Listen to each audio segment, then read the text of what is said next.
Welcome to another Card Advantage video!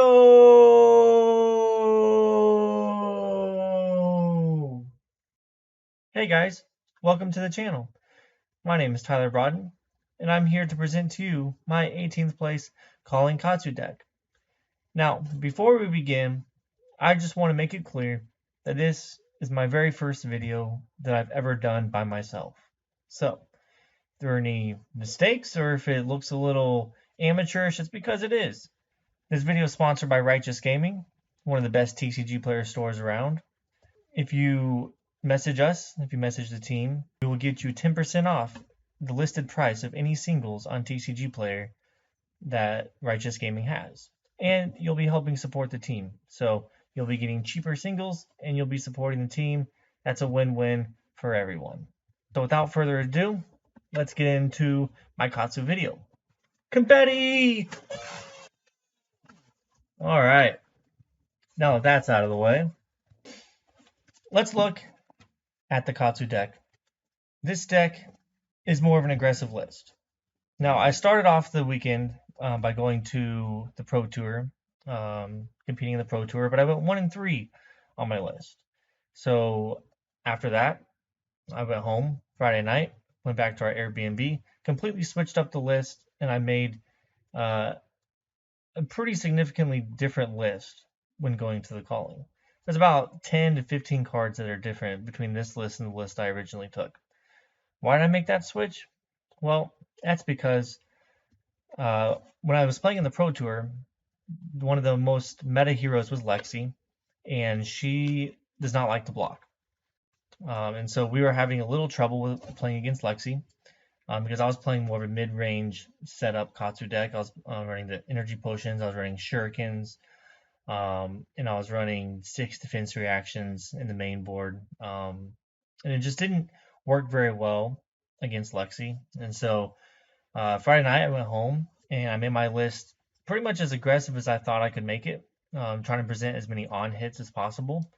And we're trying to make sure that your opponent is probably going to block with 1 or 2 cards out of hand every turn, or else they're going to get punished for not blocking. That's the reason why I like Katsu so much, is that he can really punish a hero for not blocking, and he can throw off their game plan by making them lay down their cards that they need for their turn to push more damage. And so that's kind of where I fell on my list, and that was the goal of what I had for the list. And so first I want to talk about the list, and then I want to talk about my tournament report, different decks I played against and how those matchups went. Then we'll talk some basics to help you get started, help you get ready to bring a Katsu list to your Road to Nationals, because we have Road to Nationals coming up in a week or two. And so without further ado, let's get into the main board and talk about why the cards that are on the list made it into the list. So first, we got the classic equipment setup for Katsu. We have the breaking scales. This is an essential piece. They're playing around it the entire game. It says attack reaction, destroy it, your card with combo gets +1.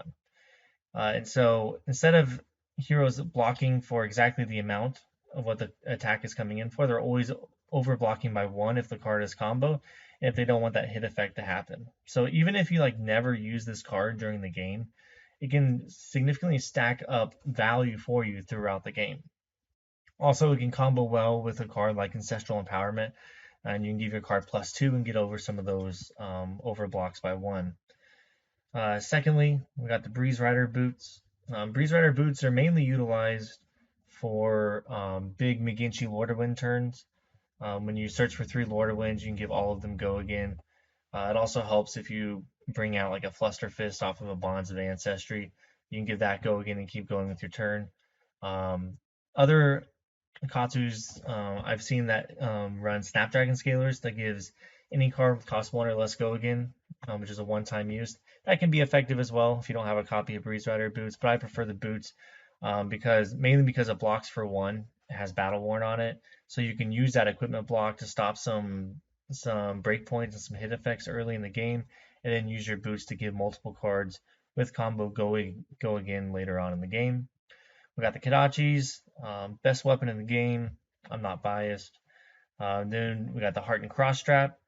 Some players are running Tunic, but I prefer the Cross Strap because the whole goal of the deck is to get off your Surging Strike lines. And if you draw a Surging Strike with an all red hand, then the Heart and Cross Strap helps bail you out. It helps you play that Surging Strike and get that combo line started. And it gets you, it turns an all red hand into something that isn't as usable to something that is pretty effective and pretty deadly with their damage. And finally, we got Mask Momentum, the best ninja mask. Every third attack that hits in a row, you get a card draw. And so players are playing around that for the whole game and trying to prevent you from getting those cards that you need to pull off more combos. And so let's get to the basics of the deck. The deck centers around the combo line Surging Strike, which is what most Katsu decks are doing right now. We're running 6 Surging Strikes, and we're running 3 Be Like Waters, which are pseudo Surging Strikes. And so we're trying to draw into that line pretty much every turn, if not every other turn. And there are a few combo cards in here that combo off of Surging Strike. First, we got the new line from Outsiders. We got the Descending Gust Waves. The Descending Gust Waves are very helpful for pushing extra damage through, as well as setting up a big Bonds of Ancestry turn. They also, most notably, combo into Dishonor. But first, Descending Gust Wave becomes free and attacks for 5 after a Surging Strike. Then you got a Bonds of Ancestry, which attacks for 4 with Go Again, and can search your graveyard, pull out a card from your deck that's already in your graveyard. So that's pretty helpful as well. It's basically a second Katsu trigger if you have those cards in your graveyard. So instead of a 0 for 4 with Go Again, it can be a 0 for 8 with Go Again, or even more. Also, it's a good breakpoint for a Mask Momentum trigger. And then we got the Dishonor to come after that line. Some heroes really care about their hero ability, some heroes don't. So if you can get this whole line off and hit them with a Dishonor, if they don't block it, then they lose their hero ability, which can be really deadly for some heroes like Dromai, who heavily rely on their hero ability. The second line that we have through Surging Strike is Whelming Gust Wave. Whelming Gust Wave is a really powerful card. Off a Surging Strike, it becomes a 0 for 4 with Go Again. On hit, draw a card. So you can set up a draw trigger off of Whelming, and then maybe later in the turn you can set up a draw trigger off of Mask Momentum as well. And so it's really key for stacking up extra cards in your hand. I like to go with both lines throughout the course of a game. Both lines are very helpful in different ways. If you're trying to push more raw damage, then you can go through the Descendant line. If you're trying to Dishonor someone, you go through the Descendant line. Usually if I only know I'm coming in with one more attack, or I'm not going to be able to hit the whole line, then I'm pretty much always going to pull out a Whelming Gust Wave because that draw trigger is very impactful and gets them to lay cards down. Then you have you have other attacks in the deck. You have attacks like E-Strike and Lightning Strike. Lightning Strike is very good in this meta. I wouldn't necessarily run it in all metas, but in this meta where you got some big attacks coming through, you got your Azaleas, you got your Bravos that like to dominate things, that maybe like to take away Go Again. You got other heroes that like to make you block, like Lexi, and Dromai can get you to block. And so to go against these heroes, it's to lay down 2 cards and block out an impactful arrow, let's say, and then you come with the E-Strike for 7. That's pretty good.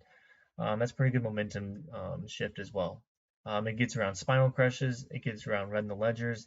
It's an overall great card for this meta. Next, we got the Bonds of Ancestry targets, is what I like to say. You got Fluster Fist, 100 Winds, and Spinning Wheel Kicks. These all are in the deck for extra combo cards to search for off of Bonds of Ancestry, and also to help present more raw damage, and most of them have Go Again. And so Fluster Fist is just a 0 for 4 with combo, blocks for 3, does everything you need it to do. If you search for it off of Bonds of Ancestry, then it becomes essentially becomes a 0 for 8. 100 Winds is in the deck because you can also search for it off of Bonds of Ancestry. especially if you need that go again off of bonds. If you have more attacks you want to play after it, and you don't necessarily have a dishonor that you can go for. I go for the 100 wins so I can keep my combo chains up.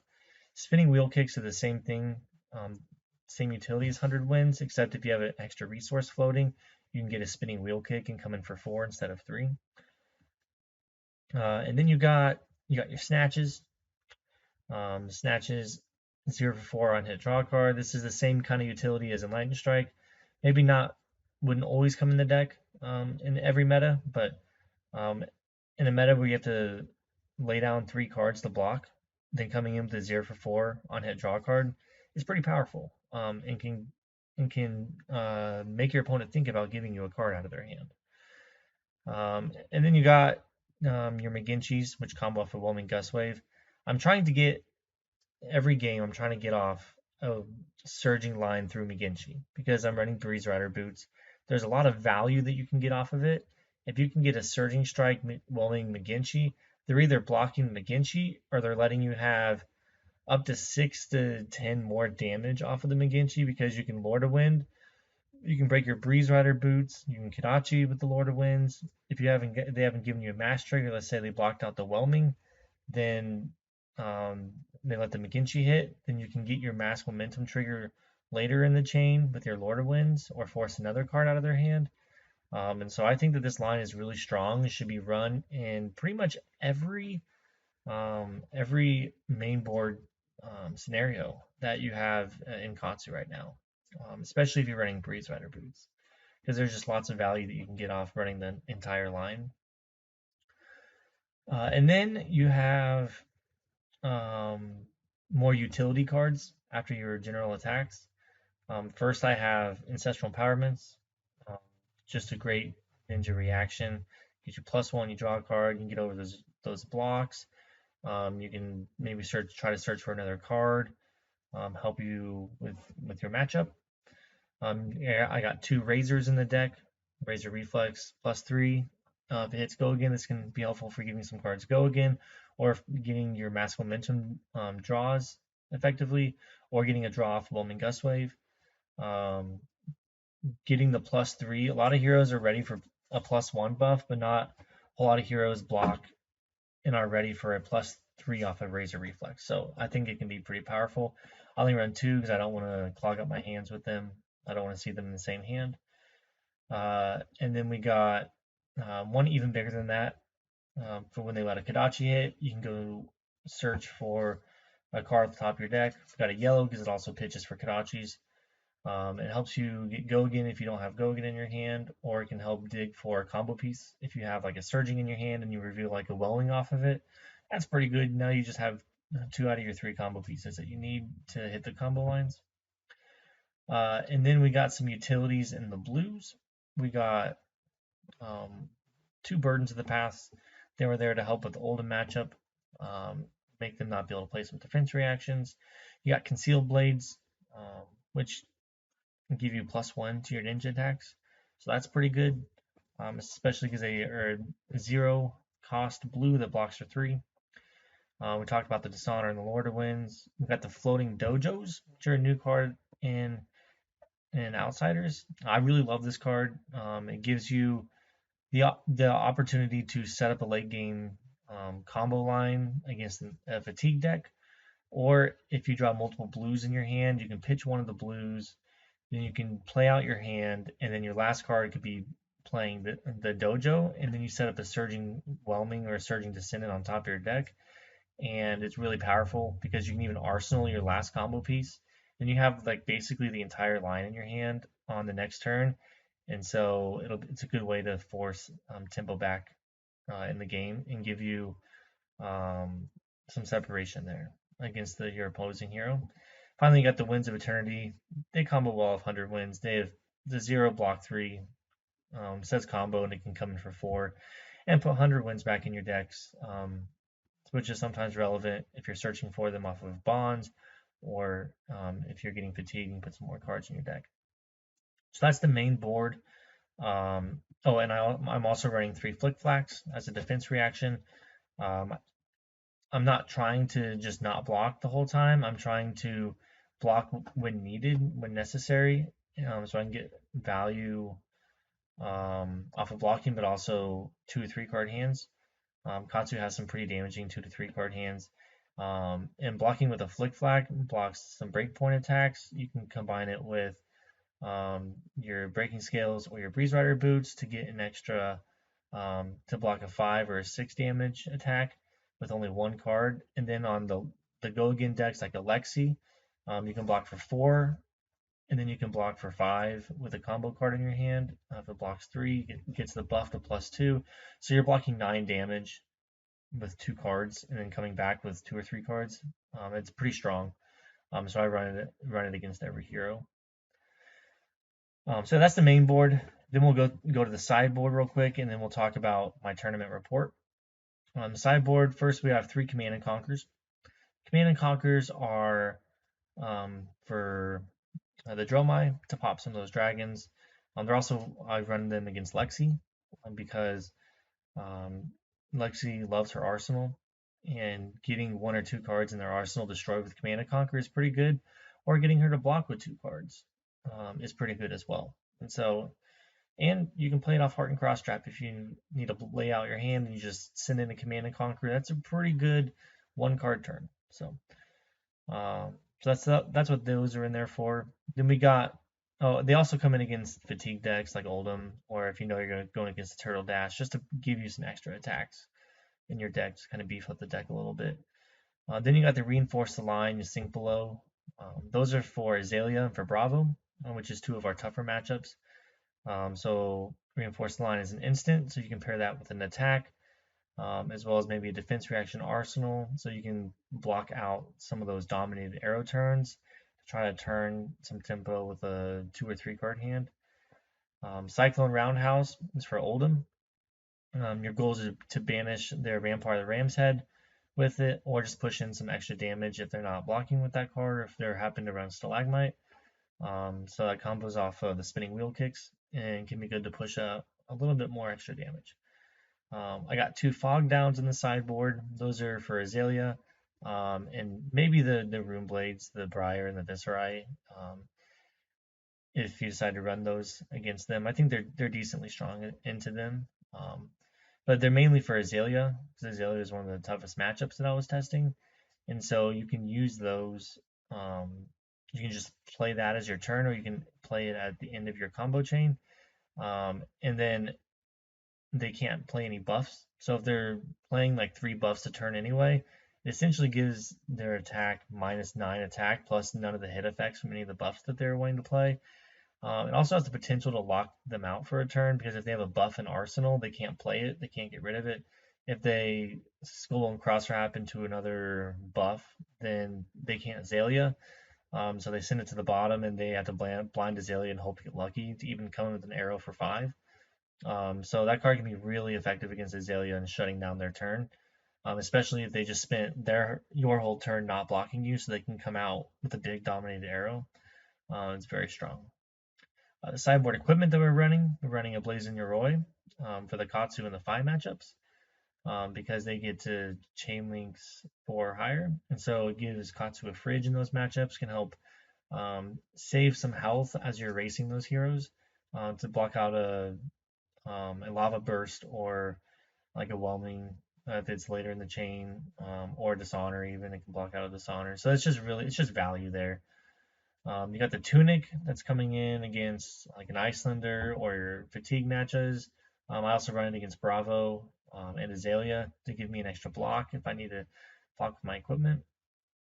We got the Tide Flippers to combat the Wizards. I also run it against Viscerai. It's the only source of Arcane Barrier in the deck. And then you got the Vambrace of Determination, which is really good against Oldham, because it can prevent their Crown of Seeds float, so they can no longer block out both Kadachis, or sometimes they leave the Crown of Seeds floating for a breakpoint block when they use it to effectively overblock on an attack. You can use that and make them lose their Crown of Seeds prevention effect, so that can be pretty strong as well. So that's the deck that I took to the Calling and did pretty well with. But let's go over my tournament report now, round by round analysis of the rounds.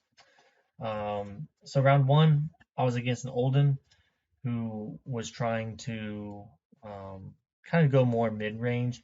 It was a newer player, so he made a couple mistakes blocking towards the middle of the game.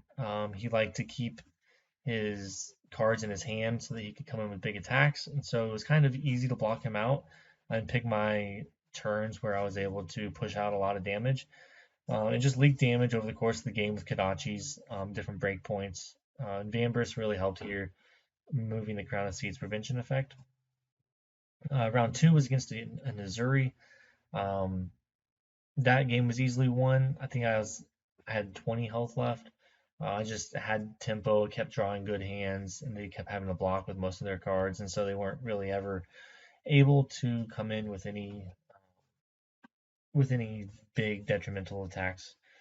Round three was against Fatigue Oldham. Um, this game was a grind. I think he was around 14 health before I had like 7 cards left in my deck. Most of them were blues, but I had 2 straight turns of the floating dojo. So I had one floating dojo turn, and I drew into, or I put a surging and whelming on top. And so on my next turn, I played out the surging, and I arsenaled the whelming, and then I played another dojo, because I had another one in my hand, put a surging and Maginchi on top, and then on the next turn, he was only ever coming in with a Titan's Fist for 4, so there wasn't ever any big attacks coming my way. And so then I had a big surging, whelming Maginchi turn. He wasn't able to block it all. The Maginchi hit, and I came in with the Lord of Wind for 9, put 7 attacks back in my deck. The Lord of Wind hit, so it took him to like 4, and I just stacked my deck. And the next turn, I drew into another Surging Whelming McGinty turn. So that was pretty cool. And that's how I was able to get him there. Round 4, I played against Zach Bunn on his Viserai. He got top 4 in the calling, and I was able to out tempo him. And he never really got any great hands that he could just be all gas with. He was running Crown of Dominion, and he never saw a cash in, as well as he had one hand where he drew 4 Mauvrion Skies. And so Zach Bunn's a very good player. I think I got lucky in that one, but I just drew the gas and he didn't, which is how that matchup ended. Um, round 5, I was against a Bravo. This was my first loss. It was late in the game. We were around 3-5 or so. I had a defense reaction in Arsenal. Was able to block out a dominated Terror Thunder that he thought he was going to get me with. And then he was able to block my next attack. And then he had a card in Arsenal for the longest time. And so he came in with an attack, and I overblocked, expecting a pummel. And that was probably my detriment there, because there wasn't a pummel there. And it took too many cards out of my hand. He was able to swing back tempo and just make me block out the rest of the game, and then come in with a dominated attack to finish it. But that was a very close game against a Bravo. I had a couple big turns in that game, and he was basically just trying to dominate and attack every turn. And so he was pretty successful. I took a crippling, I took a spinal, I took another spinal, and so coming in with the E strike for 7 after those spinals were really helpful. But in the end, he was able to get there. So round 6, I was against a 5, one of my 3 5s that I played, and 5 is just a straight race. It's whoever draws gas. Whoever goes second has a much better chance of winning than the person who goes first. And so I was playing 5, and I just drew gas. Like, I had a couple 20 plus damage turns in that game, and he wasn't able to completely block out. He wasn't able to ever really gain momentum in that game. And so that game was just won because I drew better, I think. Round 7, I played against George Roger, who did really well at a UK calling on Fi, and he was also on Fi this time. And this was a very back and forth game. Neither of us really blocked in this game. And it came down to he was at 8, and he had 3 cards left in his hand. I was at 2. He saw his path to victory. He didn't want to lay down any of those 3 cards because they were all reds, and one of them was a Flame Call Awakening, I believe. And so I came in with McGinty for 4. I came in Kadachi, McGinty. Um, so I think he blocked the Kadachi with one of his equipment, and then he had I was presenting 4 damage to him. I had 1 float, 1 card in hand. It didn't have go again, and so he no blocked it, and then I had a razor and I breaking scales to make it go up to 8, and that was the game there. So that one was a really close game. He probably could have got me next turn if I hadn't set up the sneaky play with a double attack reaction.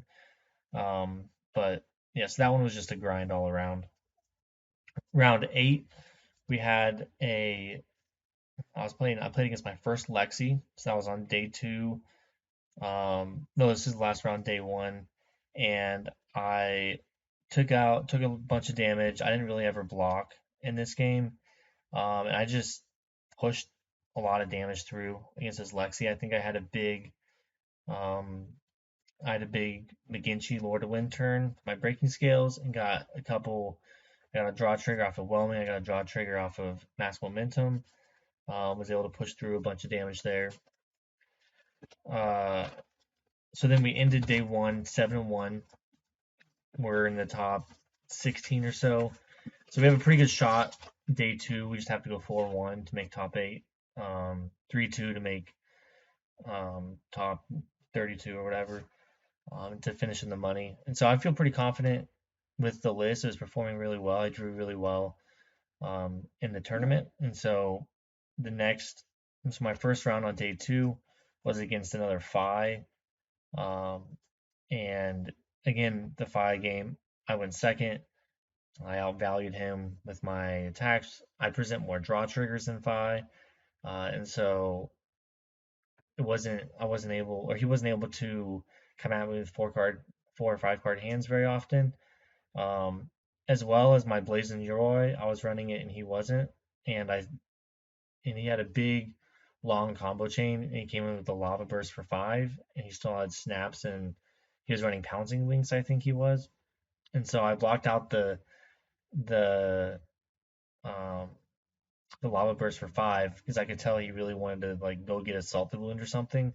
I was able to block out his Lava Burst with my Blazing Yoroi and kind of just shut down his momentum. And he never really got a good turn to use Pouncing Links until it was too late, and he was only able to come in with a Lava Burst for 5 on it. And um, so that game I think was won because I sideboarded in that equipment, and he didn't, and so I was able to block better than he was throughout the game.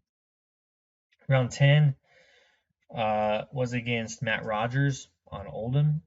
Matt Rogers top 8 of the calling as well, along with Zach Bunn. And I took him to 2 health, and then I took him to 2 health again, and then I took him to 2 health again because he played a couple Sigil of Solaces late in the game.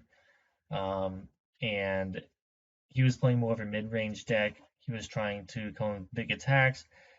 I took a total of 5 or 6 attacks, 6 or 7 different attacks throughout the game, and that was enough to kill me because he was coming in with glacials, endless winter, stuff like that. And so he was able to out tempo me a little bit. And in the end, I also made a mistake of over blocking for a pummel because I knew he had one.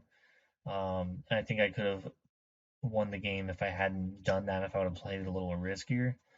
So he was my second loss going into the final 3 rounds. Then I played against another Oldham. It's my 4th Oldham. I'm 2-1 currently. This Oldham was running Stalagmite against me. So that was actually kind of nice because I was running 17 blues, I think. And the times where he used Stalagmite didn't really shut down my turn. So I think that was a wrong decision against Katsu. He told me why he ran it afterwards. But I was just able to just out pressure him because he didn't have Rampart. Um, Most of the times I did damage were through Kodachis. So my Kodachis probably did 20, 25 damage that game. And so I was able to block some of his attacks with my cards in hand. Even just coming back with a couple Kodachis and an attack for 4 or something was pretty effective that game because he couldn't block both of my Kodachis. So we won that game um, fairly easily. I think I had a big late game combo line as well in that one. So we're X2 going into round 12. We got Briar. We got a Briar I'm facing. Nathan Crawford from the Card Guys. Very nice guy. Um, it was just another back and forth game. He had his Channel Mount Heroic turn, but it just so happened that my next turn I was going to present probably 30 damage with my McGinty Lord of Winds with some other cards.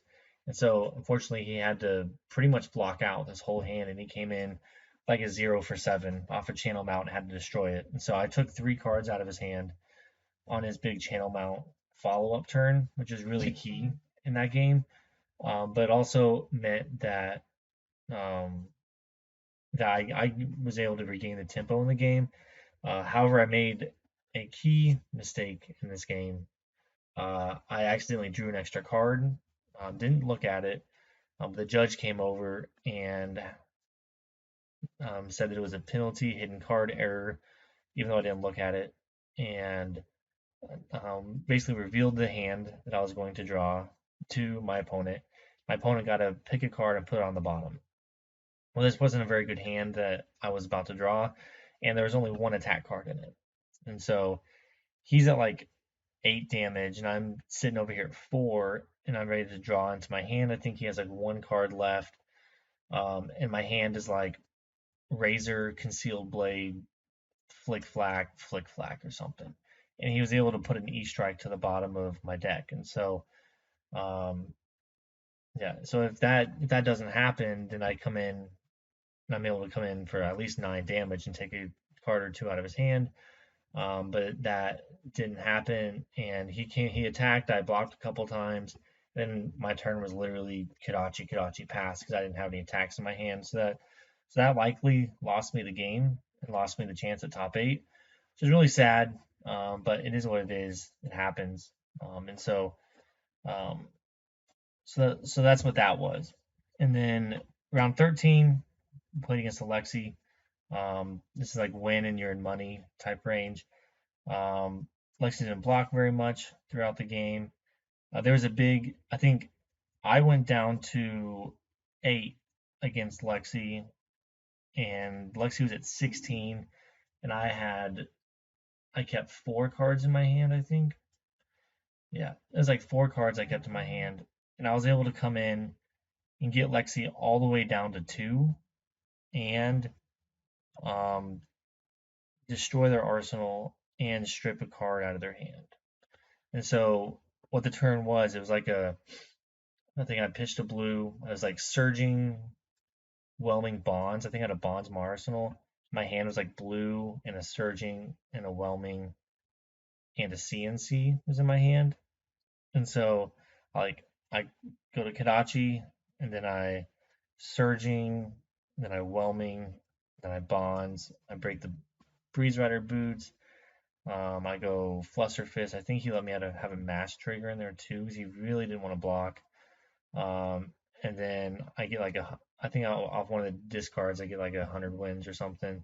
And then my final attack, he was at 6, and I break my Heart and Cross Strap to come with a CNC for 6. And so he gave me New Horizon, destroyed his arsenal, and he only had 3 cards left in his hand, and he wasn't able to do 8 damage to me. So that was a really disgusting last turn to make Lexi um, give me their arsenal and their New Horizon when they started the turn at 16. So that was pretty cool. So that big turn shifted the tempo there to allow me to win my last game and finish 10-3 on the day or on the weekend. So some of the challenges I faced were first of all, Bravo is always a tough matchup, so that was tough getting paired into that early. But also just like trying to decide when you want to attack, but then also drawing hands that don't attack kind of hurt me too as well, because then you're not able to push back tempo. So when you're playing Katsu, make sure you're not playing a lot of cards that don't attack, because you can get hurt by that. And so there are some notable exclusions to my list, which is the next section I want to talk about. A lot of Katsus are running Art of Wars. I'm not running Art of Wars. I really don't like them in Katsu, because they allow for more variance in your games. As sure to draw into your combo lines. They can make you block ineffectively. There's a lot of reasons why I don't run them. I'll be posting a written article on our Substack later this week, so you guys can look at all the reasons why I don't run them. But that's a notable exclusion. I'm not running Snapdragon Scalers, which is what a lot of people are running. And I'm also not running Tunic in the main board, which is what some heroes are running. And so those are also notable exclusions to the deck. But I think Katsu can really shine going into your Road to Nationals season, especially if you have a meta that doesn't have a lot of Bravos or Azaleas. If you have a lot of Lexis, if you have a lot of aggro decks, if you have a lot of Dromais, I think that Katsu can be a very good pick for your Road to National season, because he forces a lot of blocks. He forces a lot of draw triggers. He really makes your opponent have to decide how he's going to play against you, because you force so much just raw damage off of your attacks that your opponents just can't let you have your full turns and just take all your damage, because you're going to outvalue them that way. So if you are taking to your Road to Nationals, if I had to switch a couple things on my deck, I would definitely take out the Burdens of the Past on the 2 blue cards. You don't need those. I never needed them. I never felt like I needed them. Honestly, I kind of just threw them in there because my teammates told me they were good. And so I would take those out. I would also take out the yellow Even Bigger Than That. That card isn't needed as well. It doesn't block. It's a non-attack. Like, sure, it can have incremental value, but it's more of just a win more card at that. It makes your already good turns even better. And so I don't think you need it. And so for those 3 cards, you can add in a couple more attacks of your choosing, a couple of different blues. It's really up to you. You can kind of make the list your own, as well as a sideboard. The sideboard was geared towards a Azalea, Lexi, Oldham heavy meta, and Dromai. So if your meta is not like that, you can take out some of the cards that are for those matches and put in cards that you think will help you in those matchups. And so yeah, and actually that reminds me. I never really said which cards I took out when I sideboarded. The main cards I take out when I sideboard are the spinning wheel kicks. Those are the first to go. And then if I had to take out another card, I will take out a Be Like Water. And so usually I'm only ever putting in 4 cards into the deck and taking out 4. Yeah, if you're throwing the CNCs, take out the spinning wheel kicks. If you're throwing in the defense reactions, then take out the spinning wheel kicks and a Be Like Water. Yeah, so that's about it for this deck profile of Katsu. If you have any questions, please leave them in the comments section and let me know what you guys think of the deck and what you guys have been testing, what you guys think is good. I know there's some other variations out there that have also seen some success. So that's what I like about Katsu. There's a lot of different ways that you can take him. There are a lot of different combo lines you can choose from. There are different pieces of equipment you can choose from. So all in all, I think Katsu is a very good hero right now. I think he's a little bit underrated. I think that he could perform well for you during Road to National season. And yeah, he's my first hero. I loved him. I still love him. I think he has a lot of potential. So appreciate you guys watching the video. Continue to support you can support the videos by liking, by subscribing, by commenting, helping us boost that YouTube algorithm. We also have a Substack where we post written articles, as well as don't forget to check out Righteous Gaming, TCG Player Store. Message us if you see anything you like, and we will get them for you at a discount. All right, with that, I am out of here.